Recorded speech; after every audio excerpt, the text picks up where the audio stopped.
কথা কথার মার্জিত হওয়া খুবই দরকার।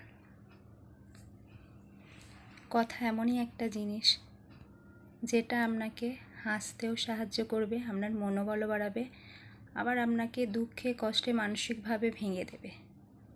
তাই কথা ভেবে চিনতে বলা উচিত প্রত্যেকটা মানুষের।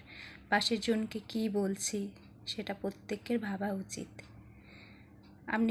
আপনার কথা ছুঁড়ে দিলেন, তীরের মতন সেই কথা আপনার বুকের মধ্যে বিঁধে গিয়ে রক্তপাত হবে, ব্যথা হবে।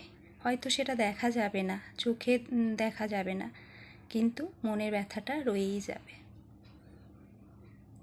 তাই কথা মানুষকে ভেবেচিন্তে বলাই উচিত।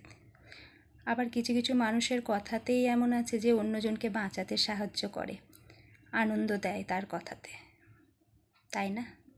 তাই সবসময় আমাদের ভেবেচিন্তে কথা বলা উচিত।